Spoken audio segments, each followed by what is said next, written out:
Mumbra railway घटनेच्या पार्श्वभूमीवरती नुकतेच मनसेचे नेते अविनाश जाधव यांनी आंदोलन छेडून थेट वृत्तपत्र विक्रेत्यांचे स्टॉल रेल्वे स्थानकातून उखडण्याची भाषा केली। जाधव यांचं हे वक्तव्य संतापजनक असून त्याच्या निषेधार्थ वृत्तपत्र विक्रेत्या बांधवांनी ठाणे स्थानकाबाहेर निदर्शने करून निषेध नोंदवलाय। वास्तविक लोकशाहीचा चौथा स्तंभ असलेले वृत्तपत्र ऊन वारा पावसामध्ये वृत्तपत्र विक्रेतेच वाचकांपर्यंत पोहोचवत असतात, तेव्हा वृत्तपत्र विक्रेत्यांच्या मुळावर आलात तर खबरदार, असा इशारा महाराष्ट्र राज्य वृत्तपत्र विक्रेता संघटना आणि ठाणे शहर वृत्तपत्र विक्रेता असोसिएशनने दिला।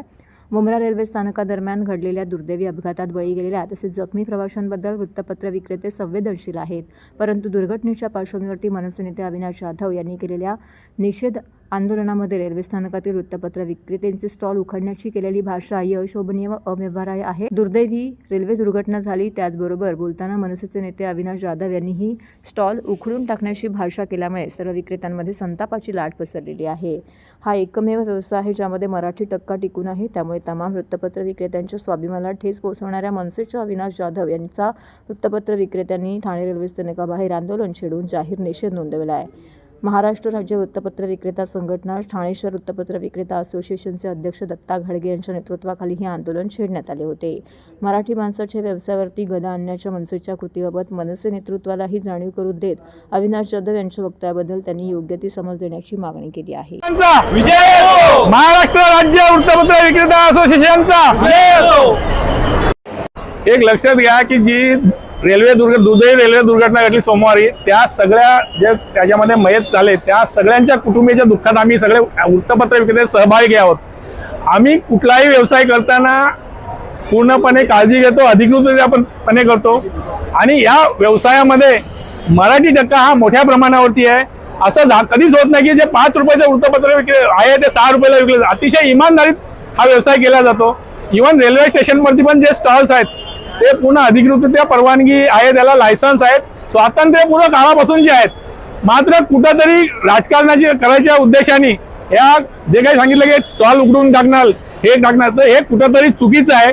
लोकशाहीचा चौथा स्तंभ आहे, त्याचा शेवटचा घटक हा वृत्तपत्र विक्रेता आहे आणि हा वृत्तपत्र विक्रेता असेल freedom of speech, freedom of expression याच्यामध्ये येतो। एक लक्षात घ्यावा की ह्या लोकशाहीच्या चौथा स्तंभालाच घाला घालायचा जे प्रयत्न चालू आहे हे कुठेतरी चुकीचं आहे। म्हणजे यांना कारवाई करण्यात आम्ही उघडून टाकू, आम्ही हे करून टाकू, म्हणजे लोकशाहीला न जुमानता हे जर करतात ह्या गोष्टीला आमचा ठामपणे विरोध आहे। आमच्या पोटावरती कोणी पाय मारता कामा नये। आम्ही व्यवस्थित पूर्व परवानगी सगळं अधिकृत सगळ्या गोष्टी करून व्यवसाय करतो आणि जर कोणी येऊन जर आम्हाला असं जर लाथाडत असेल तर हे कुठेतरी चुकीचं आहे। आणि त्यांनी जे काही बोलले की आम्ही उठवून टाकू, उघडून टाकू, या गोष्टीचा आम्ही सर्व वृत्तपत्र विक्रेते जाहीर निषेध करतो।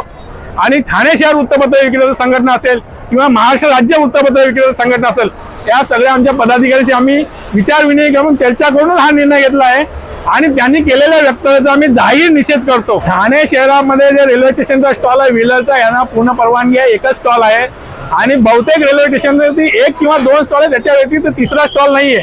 मात्र रेल्वेच्या आधीच जे स्टॉल आहेत त्यांना सुद्धा ठाणे महानगरपालिकेने लायसन्स दिलेले आहेत।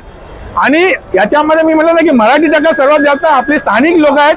काही जे आहे ते 40-40, 50-50 वर्षापासून इथे व्यवसाय करतात, त्यांचे वडील करत जातात, त्यांचा मुलगा करतोय। मात्र एकही स्टॉल गेल्या 15 ते 20 वर्षात वाढलेला नाहीये।